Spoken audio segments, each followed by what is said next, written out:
Si Sewol na nasa gitna ng isang mabagsik na labanan sa pagitan ng dalawang hayop na nasa intermediate level, isang sitwasyon na hindi niya inasahan. Habang papalapit sa kanya ang Sutre Beast, nagulat si Sewol. Ang Jade Ravine Boar ay umatungal at sumabak sa pakikipaglaban sa Sutre Beast, na nagbigay daan kay Sewol upang makatakas.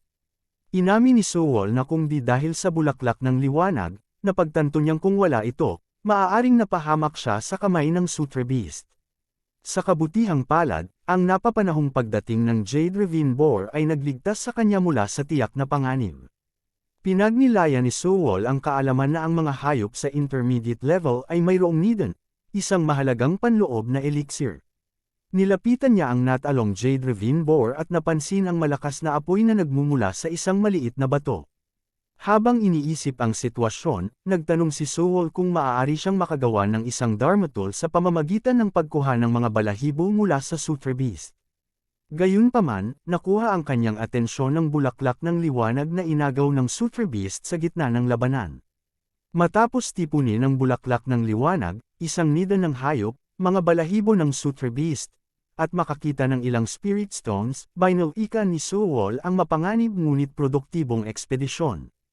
Kinikilala niya ang pangangailangang tapusin agad ang kanyang mga gawain at bumalik bago magtakip silim. Ang balita ng panghuhuli ni Sewol ng mga hayop na nasa intermediate level ay mabilis na kumalat sa Ghost Village, na nagdulot ng interes at intriga sa mga masters nito. Si Gogo at Sewol ay nagsimula sa paggawa ng Pouch of Abundance, isang mahalagang Dharma tool para sa anumang alchemist. Ang espesyal na pouch na ito ay nagpapahintulot na makapag-imbak ng maraming bagay sa isang maliit na espasyo, na ginagawang mahalagang kagamitan ito para sa kanilang sining. Sa kabila ng maliit na sukat, ang pouch ay nagbigay ng pagkakataon na mangolekta ng mga kapaki-pakinabang na mapagkukunan. Walang pag-aalinlangan, nang makuha ang Pouch of Abundance, masipag na nag-ipon si Sewol ng mga sangkap at Spirit Stone sa maghapon. Sa gabi, inilalaan niya ang kanyang oras sa paggawa ng Dan Pills at pagbuo ng mga Dharma tools na tutulong sa kanya sa pagharap sa mga hamon ng Gates of Heaven. 3 buwan ang lumipas, tinanong ni Jiangan si Sewol tungkol sa pagkumpleto ng Dan Pill na naging sanhi ng nerbiyos na paghihintay. Binalaan ni Sewol ang delikadong kalikasan ng paggawa ng Dan Pill, na sinabi ang mga posibleng panganib kung hindi tamang naisagawa ang proseso ng extraction.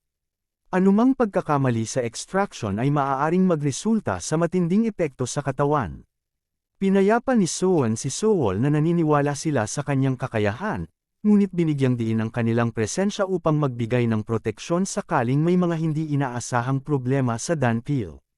Lahat sila ay nakainom na ng Dan Pill dati at handang humarap sa anumang komplikasyon na maaaring mangyari. Nagpahayag ng pasasalamat si Sewol sa kanilang suporta at naramdaman ang hindi kinakailangang pag-aalala sa kanilang bahagi. Tiniyak niya sa kanila ang kanyang dedikasyon at konsentrasyon, nangangakong walang kapintasang resulta. Sa biro, tinukso ni Jiangan si Sewol tungkol sa kanyang kabab ang loob sa harap ng pangalawang master at biniro siya na kukunin ng Dan Pill kung mag-alinlangan si Sewol. Sumunod si Sewol sa pag-inom ng pill ayon sa plano. Nakaranas si Sewol ng matinding pakiramdam na parang mga apoy ng Jade Ravine Boar na pumapasok sa kanyang katawan. Kasabay nito, naramdaman din niya ang lamig na parang malamig na hangin na tumagos sa kanyang mga buto. Pinaalalahanan siya ni Sewol na tiisin ang masidhing enerhiya. Binalaan siyang huwag pakawalan ng naipong enerhiya sa pamamagitan ng pagsasalita dahil magreresulta ito sa pagkawalan ng kalahati ng puwersa na nasa loob ng kanyang katawan. Nag-focus si Sewol sa pagsipsip ng epekto ng Dan Pill, lalo pang nag-intensify ang kanyang konsentrasyon. Nang buksan niya ang kanyang mga mata, isang nagniningning na aura ang bumalot sa kanyang katawan at nakita niyang nakaharap siya sa isang pintuan. Sa seryosong ekspresyon, dahan-dahan niyang binuksan ang pintuan at nang bumukas ito ng maluwang, bumukas ang mga mata ni Sewol at tumayo siya roon, ang 4 na masters ay naghihintay na may mga ngiting pagsang-ayon. Sa hindi makapaniwalang tono, sinabi ni Jiangan na nagtagumpay si Sewol sa pag-abot sa Heavenly Birth. Ipinahayag niya ang kanyang pagkainggit sa pinahaba na buhay ni Sewol na aabot ng 400 taon at kinilala ito bilang isang mahalagang hakbang tungo sa pagiging isang tunay na alchemist. Sinabi ni Jiangan ang pagbabagong naganap kay Sewol na lampas sa mga limitasyon ng tao, na isinakatawan ang anyo ng kalangitan. Para sa mga alkemista, nagsisimula ang paglalakbay sa pagdevelop ng Dan, isang yugtong na nakatuon sa pagpapalakas at pagpapatibay ng kanilang nidan, isang teknik sa alchemy para pahabain ang buhay. Ang makalangit na pagsilang ay isang mahalagang sandali kung saan nilalampasan ang anyo ng tao, nagsisimula sa pagtanggap sa asensya ng batas ng espiritual na enerhiya ng langit. Pinapayagan ng batas ng espiritual na enerhiya ang adept na lumikha ng isang proteksyon na kalasag gamit ang espiritual na enerhiya. Ang hininga ng araw ay nagmamarka ng yugto kung saan natatamo ang mastery ng Samatifier, nagbibigay ng kakayahang gamitin ang mga kasanayang nakabatay sa apoy. Ang vitalidad ng yin at yang ay nagbibigay daan sa paghigop ng tatlong kayamanan. Ang mga individual ay sumasaliksik sa pinakapundasyon ng pagkatao, binabalanse ang mga mahalagang puwersa ng yin at yang.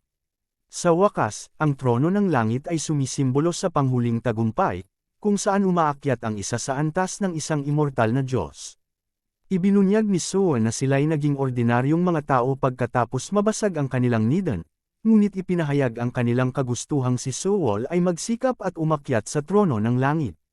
Si Sool, na puno ng kumpiyansa, ay tiniyak sa mga masters na siya nga ay magiging isang alkemista na makakaabot sa trono ng langit. Nagpasalamat siya sa kanilang walang sawang suporta sa kabila ng mga hamon. Sa mga pintuan ng langit, nag-usisa si Sool tungkol sa paglipas ng panahon, na nag-udyok kay Gogo na sumagot na 1 buwan lamang ang lumipas. Pagkalipas ng 1 buwan sa kagubatan ng mga halimaw, habang tumalon si Sool sa tuktok ng bundok, napansin niya na matagal na niyang ninanais maabot ang ganitong taas matapos matamo ang makalangit na pagsilang, ngunit natagpuan ang karanasan na hindi kasing kahanga-hanga tulad ng kanyang inaasahan. Nagnilay-nilay si Sool tungkol sa kahalagahan ng pag-abot sa tuktok ng bundok sa kabila ng hindi ito pagiging kahindik-hindik tulad ng kanyang inaakala. Namangha siya sa bagong pakiramdam ng pagtayo sa ganoong kataas. Bigla niyang napansin na malapit ang lokasyon sa bangin kung saan nakipaglaban ang Sutra Beast at ang Jade Ravine Boar. Tumalon si Sool mula bundok patungo sa bundok, umaasang makahanap ng mga spirit stones o halamang gamot sa kanyang daraanan. Matapos makita ang isang malaking pugad, ininfeksyon niya ang mga nakatira rito, nag-iingat sa mga potensyal na magic beasts na maaaring naninirahan dito. Napagtanto ni Sool ang kahalagahan ng hindi dapat minamaliit ang lakas ng mga magic beasts, kaya't napagpasyahan niyang subukan ang kanyang bagong ginawang Entreaty Sword at Treaty Shield bilang pag-iingat laban sa anumang potensyal na panganib sa loob ng pugad. Napansin ni Sool ang maraming mga labi ng halamang gamot sa pugad, na kinumpirma ang kanyang hinala na pag-aari ito ng Sutra Beast mula sa kanyang nakaraang encuentro. Nang makarinig siya ng kaluskos, agad niyang itinaas ang kanyang Entreaty Shield bilang paghahanda. Sa mas malapit na pagsusuri, natuklasan ni Sool ang isang batang baboy damo sa loob ng pugad, na kinilala niya bilang anak ng Jade Ravine Boar. Pinag-isipan niya ang posibleng kaugnayan ng hitsura ng Jade Ravine Boar at ng Sutra Beast sa pagkahuli sa anak nito. Habang tahimik na kumakain ang batang baboy damo, ipinakita nito ang isang maamo na ugali. Isinasaalang-alang ni Sool ang ideya na palakihin ito hanggang matutong huminga ng apoy. Pinag-isipan niya ang mga potensyal na benepisyo ng pagpapalaki ng baboy damo habang nakatuon sa paggawa ng Dan pills. Pagkatapos dinala ni Sool ang batang baboy damo sa nayon upang ipakita sa mga masters. Nagpahayag ng pagkagulat si Jianggan sa pagdating ng bagong silang na Jade Ravine Boar at tinanong kung saan ito natagpuan ni Sool. Ipinaliwanag ni Sool na natagpuan niya ang batang baboy damo sa pugad ng Sutra Beast at dinala ito pauwi, sa paniniwalang maaaring kapaki-pakinabang ito. Tinanong niya ang opinyon ng mga masters kung maaari niyang alagaan ang batang baboy damo. Panyanatag ni Soon si Sool, sinasabing posibleng sanayin ang isang adult na Jade Ravine Boar, kaya't mas madali ang pag-aalaga ng isang batang baboy damo na nawalan ng mga magulang. Pinuri ni Jianggan si Soon bilang pinakamahusay sa mundo pagdating sa paghawak ng mga magic beasts. Sa tugon, mapagkumbabang itinanggi ni Soon ang papuri, na kinikilala ang kanyang kaalaman ngunit hindi inaangkin na siya ang pinakamahusay sa buong mundo. Ipinahayag niya ang kumpiyansa sa kanyang mga kasanayan na hindi siya mahihiyang maglakbay kahit saan paman.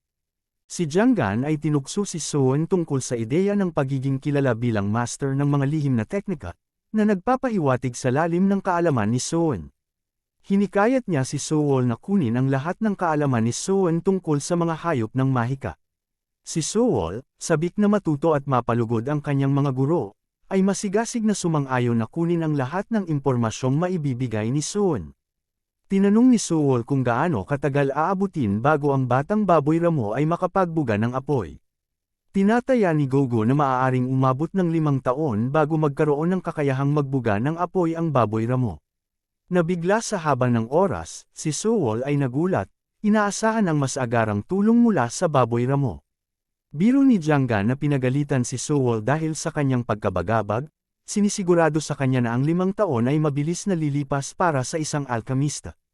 Habang dumaan ang taglamig at dumating ang tagsibol, 5 taon ang lumipas. Si Sewol ay nagpahayag ng pagkabigo sa kawalan ng nakikitang progreso sa kanyang pagsasanay. Hangad niyang maranasan ang sensasyon ng mga pintuan ng espiritu. Biglang tumalon si Jianggan mula sa isang puno, tinutokso si Sewol tungkol sa kanyang pagkakainip. Nabigla, tinawag ni Sewol si Jianggan bilang ika-4 na guro. Paalala ni Jianggan kay Sewol na hindi pa ganoon katagal mula nang maabot niya ang heavenly birth. Sinabing na kahit isang bihasang talento ay hindi agad makararating sa law of spirit energy, sa kanilang mga 20s. Si Sewol, na nakadarama ng pangamba tungkol sa hinaharap, ay ibinahagi ang kanyang mga alalahanin kay Jianggan. Nakaupo sa likod ni Sewol, inamin ni Jianggan ang hamon ng pag-abot sa law of spirit energy at iminungkahing tuklasin ang iba pang mga paraan para magamit ang kakayahan ni Sewol. Tinanong niya kung tinuruan na ba ni Senior Liho si Sewol tungkol sa Eternal Youth Dan. Nabigla sa pagkabanggit ng isa pang paksa, humingi ng paglilinaw si Sewol mula kay Jianggan tungkol sa Eternal Youth Dan. Inulit ni Jianggan ang kanyang tanong tungkol sa pagtuturo ni Senior Liho tungkol sa Eternal Youth Dan. Sumagot si Sewol na ang kanyang kaalaman sa mga bihirang sangkap na kinakailangan upang likhain ang Dan at nagpahayag ng pamilyaridad sa proseso. Gayunpaman, tinanong niya ang praktikalidad ng Eternal Youth Dan, iniisip kung ang tanging layunin nito na mapanatili ang anyo ng isang tao ay magiging kapaki-pakinabang. Paalala ni Jianggan kay Sewol ang mga kakayahan na itinuro niya, tulad ng face-changing skill at shape alteration technique, na nagbibigay daan kay Sewol na baguhin ang kanyang hitsura mula sa isang bata hanggang sa isang matanda. Binanggit ni Jianggan ang pagiging epektibo ng mga kasanayang ito sa panlilinlang sa iba. Ipinaliwanag niya na kahit kapaki-pakinabang ang mga kakayahang ito sa panlilinlang, ang pagkonsumo ng Eternal Youth Dan ay maaaring magbigay ng mahalagang bentahe. Kahit na ang isang mataas na bihasang tao ay mapapansin ang paggamit ng mga kakayahan ni Sewol, ang biglaang pagbabago ng anyo dahil sa Dan ay maaaring lumikha ng isang distraction na maaaring maging pabor kay Sewol sa iba't ibang sitwasyon. Sa tabi ng talon, kinolekta ni Sewol ang mga halamang kailangan para sa Eternal Youth Dan, naghahanda upang simulan ang proseso ng paglikha. Habang nagmumuni-muni tungkol sa kakulangan ng mga sangkap na kinakailangan para sa Dan Peel, naramdaman niyang tila lumalayo ang kanyang layunin. Matapos ang matinding pagsasanay ng walang pahinga, nagdesisyon si Sewol na magpahinga saglit sa pamamagitan ng paglubog ng kanyang mga paa sa tubig, isinasaalang-alang ang kahalagahan ng pamamahinga. Iniisip ni Sewol kung magpapahinga muna siya. Inisip din niya ang paggawa ng malaking dami ng Eternal Youth Dan, ini-imagine ang senaryo kung saan maaaring gamitin niya ang pil upang gawing kabataan ang kanyang mga guro. Nang maramdaman ni Sewol ang paparating na presensya, mabilis niyang ginamit ang kanyang kakayahan sa pagtatago, natuklasan niya ang mga bakas ng tao sa malapit. Naisip niya kung ang taong iyon ay naninirahan sa kagubatan ng mga hayop o isang alkamistang na may mga kasalanan na napunta dito. Naghanda siya para sa posibleng pakikipagtagpo. Sa kanyang sorpresa, 2 babae ang lumitaw, nag-uusap. Ang babaeng may kulay kayumanggi na buhok ay nagsabing aalis na dahil sa mainit na panahon, na nagudyok sa kanyang kapatid na si Bayong na isaalang-alang ang pagligo muna. Si Sewol, na ngayon lang nakakita ng mga babae, ay napansin ang kanilang natatanging hitsura kumpara sa mga guro at sa kanyang sarili, iniisip kung sila nga ba ay tunay na mga babae. Pinayuhan ni Bayong ang kanyang kapatid na protektahan ang kanyang balat sa pamamagitan ng pamamahinga sa lilam, sinabing ang kahalagahan ng pag-aalaga sa balat. Sinabi naman ng isa na magkasama na silang umalis imbes na maiwan. Nahihiya si Sewol sa kanyang nakita at sa kanyang mga naiisip, nahirapan siyang harapin ang bagong karanasan ng pakikisalamuha sa mga babae. Bagaman natagpuan niyang maganda ang mga ito, agad niyang naalala ang babala ni Jiang Gan na huwag magtiwala o lumapit sa sinuman, lalo na sa mga babae, sa kagubatan ng mga hayop. Pinapaalalahanan niya ang kanyang sarili na maging maingat at huwag makisali sa kanila. Habang inoobserbahan ni Sewol ang dalawang babae na naliligo sa talon, napansin niya ang kanilang mga pouch na gawa sa dahon, na kinikilala bilang isang katangian ng mga alkmista. Naisip niyang sila ay mga practitioner ng sining, isinasaalang-alang ang posibilidad na sila ay nakarating na sa heavenly birth. Hinulaan niya na ang kanilang mga pouch ay marahil naglalaman ng mahahalagang Dharma tools. Naalala ni Sewol ang mungkahi ni Jiang Gan na ang pagnanakaw ng pouch ng ibang alkemista ay ang pinakamadaling paraan upang makakuha ng Dharma tools. Nagdalawang isip si Sewol sa kabila ng tukso, iniisip na ang pagnanakaw mula sa mga individual na walang ginawang masama ay hindi tamang hakbang. Biglang may isang lalaki na lumitaw at walang hiya na sinubukang nakawin ang mga pouch ng dahon mula sa dalawang babae, inaangkin ang mga ito bilang kanya sa isang malakas na tawa. Gayunpaman, ang kanyang tagumpay ay hindi nagtagal nang hindi niya sinasadyang malanghap ang isang misteryosong itim na pulbos na nagmumula sa mga pouch. Nahihirapan siyang huminga dahil sa epekto ng pulbos, ang lalaki na tinatawag na Jiang ay umubo ng walang kontrol habang ang mga babae, na hindi naapektuhan sa kanyang mga aksyon, ay pinagsabihan siya sa kanyang katangahan. Sa kabila ng kanyang pagdurusa, patuloy na umuubo si Jiang, kaya't idineklara ng mga babae na iyon na ito na ang huling pagkakataon na magkakakilala sila sa kanya. Habang pinapanood ni Sewol ang mga nagaganap, naisip niya ang babala ni Jiang Gan tungkol sa hindi pagtitiwala sa mga babae sa kagubatan ng mga hayop. Sa pagsaksi sa alitan ng mga babae at kay Jiang, sinabi niya ang pangangailangan para sa pag-iingat sa mga hinaharap na pakikipag-ugnayan sa mga di kilalang tao. Ang babae na may kayumangging buhok ay hinarap si Jiang. Binabalaan siya sa kanyang walang humpay na pag-uusig sa kabila ng kanyang pagtanggi at sa kanyang mga matinding aksyon, kabilang ang pagtatangkang saktan ang kanyang kapatid na si Baiong. Ipinahayag niya ang kanyang kakulangan ng pagpapatawad para sa kanyang pag-uugali habang siya ay nahihirapan sa lupa at nakikipaglaban para sa kanyang buhay. Nagtanong si Jiang tungkol sa mga aksyon ng mga babae, naguguluhan sa mga epekto ng kanyang maling desisyon.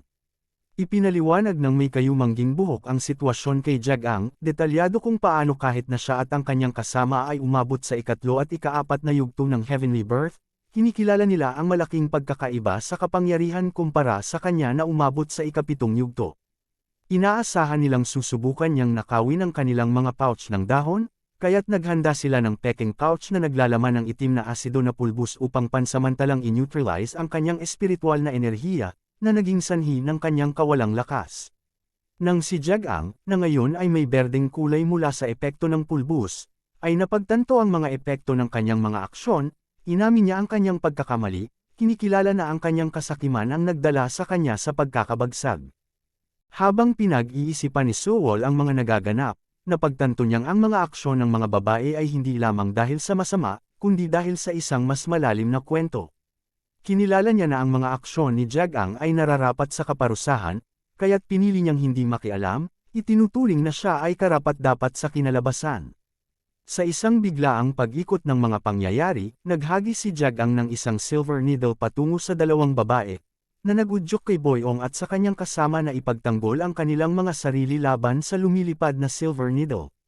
Sa isang galit na galit, sumigaw si Jiang na nagtanong kung sino ang naglakas loob na makialam sa kanilang mga usapin. Nagtanong si Boyong kung bakit hindi pa nakaramdam ng pinsala si Jiang mula sa atake ng itim na asido, tinatanggihan ng mga epekto ng itim na asido, ipinagmalaki ni Jiang na inaasahan niyang ang bitag at nakita na si Boyong ay gumagamit ng pulbos na lason. Pinagmalaki niya ang kanyang sarili, sinasabing siya ay mas superior dahil sa kanyang pagkatalo sa iba't ibang mga kalaban sa labas ng kagubatan ng mga hayop, na nagbabanta sa mga babae. Binabalaan ni Jiang ang mga babae na magsumite sa kanyang autoridad at yumuko upang hindi makaharap sa kanyang matinding kagalingan sa laban, na tinukoy niya bilang kanyang 5-feet gap. Habang nagiging suspicious si Jiang sa posibleng pakikialam ng ibang individual, pinag-iisipan niya ang kawalang kasama ng misteryosong figure na ito at nagtatanong kung sila ay kaalyado ng mga babae. Hindi sigurado sa pagkakakilanlan ng estranghero, nag-aalala siya kung sila ay kasangkot sa sitwasyon. Sa gitna ng kaguluhan, nagpasalamat si Boyong sa hindi nakikita na tagapagtulong, tinatawag silang tagapagligtas. Sa kabila ng pagkahiya na humingi muli ng tulong, nagbigay siya ng taos-pusong pakiusap para sa tulong, nangangakong bibigyan ng gantimpala kapalit ng tulong. Sigurado sa kanyang hinala na umaasa lamang ang mga babae sa kapalaran para sa tulong mula sa isang dumadaan, ipinahayag ni Jagang ang kanyang sorpresa sa kanilang tila kawalang backup plan. Hindi nasisiyahan sa pag-ikot ng mga pangyayari, sumigaw siya sa kagubatan, hamanin ang sinumang potensyal na kaalyado na lumabas at makipagtulungan sa kanya upang mapagtagumpayan ang mga babae, na nag-aalok ng mas malaking gantimpala para sa kanilang pakikipagtulungan. Ang mga babae, na naguguluhan sa mga akusasyon at matinding alok ni Jagang, ay nag-react ng may pagkamangha sa mga nagaganap. Pinalakas ni Jagang ang kanyang alok, tinukso ang anumang potensyal na kaalyado na makipagtulungan sa kanya sa pamamagitan ng pag-aalok ng lahat ng mga ari-arian ng mga babae sa kanilang pouch ng kasaganaan, kasama ang pagpipilian ng isa sa kanyang mga mababang uri na Dharma tools. Si Soul ay nag-iisip tungkol sa nakakatakot na kalaban na si Jagang na umabot na sa ikapitong yugto ng Heavenly Birth, ikinumpara ito sa kanyang sariling progreso na nasa ika-4 na yugto. Napag-isipan niya ang posibilidad ng pagtutulungan niya sa mga babae laban sa ganitong makapangyarihang kalaban. Nang lumabas si Soul mula sa kanyang kakayahang magtago, nabigla si Jagang sa biglaang paglitaw nito, nagulat na si Soul ay malapit lang at hindi niya natuklasan. Nagtaka si Jagang kung si Soul ba ay isang ordinaryong tao o kung ang antas ng kakayahan sa pagtatago nito ay nagpapahiwatig ng mas mataas na antas ng kasanayan. Tinanong ni Jagang ang antas ni Soul, napansin ang anyo nito na mukhang ordinaryo ngunit tila may mga kasanayan ng isang alchemist.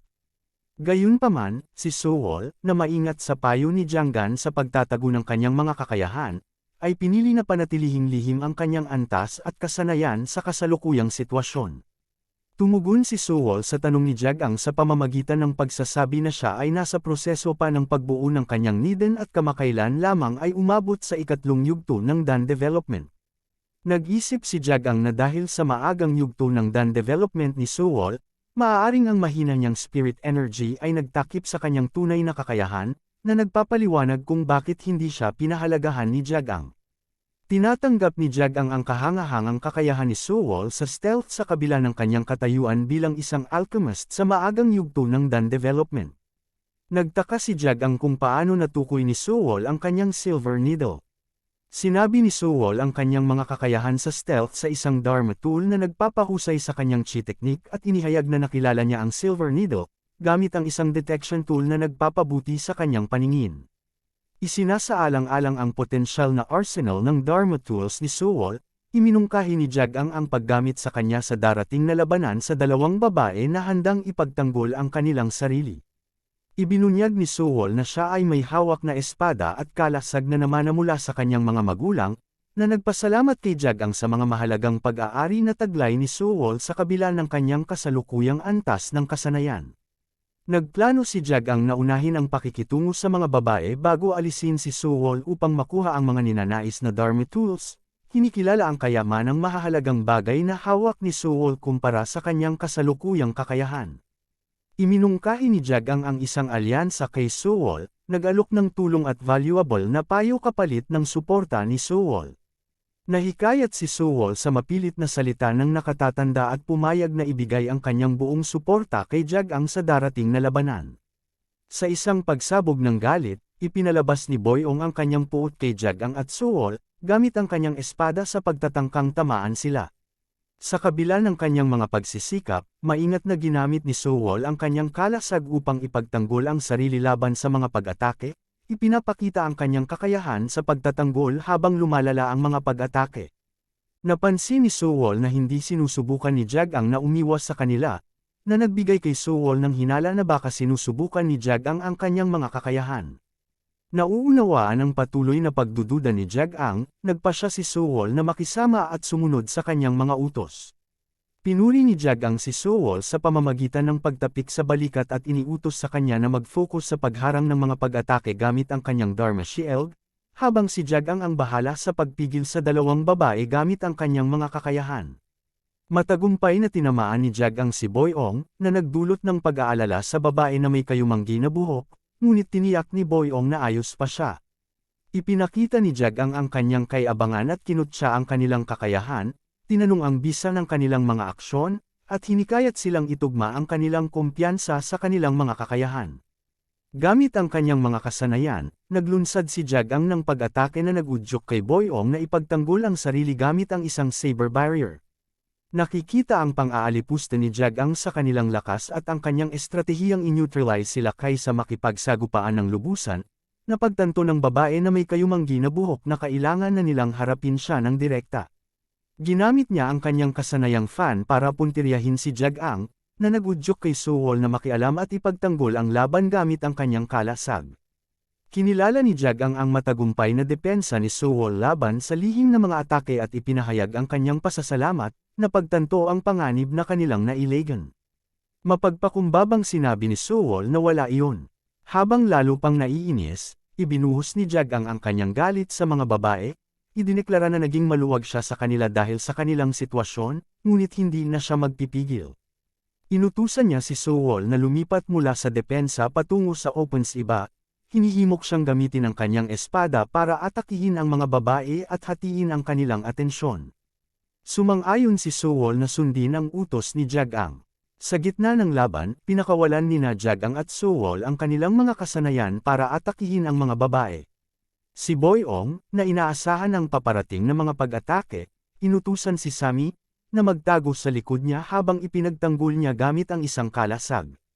Nararamdaman ang hirap ng mga pag-atake, si Jagang na kumpiyansa sa kanyang kakayahan ay naglunsad ng isa pang pag-atake habang tuwang-tuwa sa kanilang paglalaban. Inihanda niya ang kanyang compressed delicate jade staff, ipinagmalaki ang bisa nito para sa pagsupil at itinuring ito bilang kanyang trump card sa labanan. Napagtanto ni Sewol ang kahalagahan ng sandata ni Jagang at kinilala na ito na ang huling pagkakataon niya. Naghanda siya para sa mapagpasya ang sandali sa lumalalang labanan.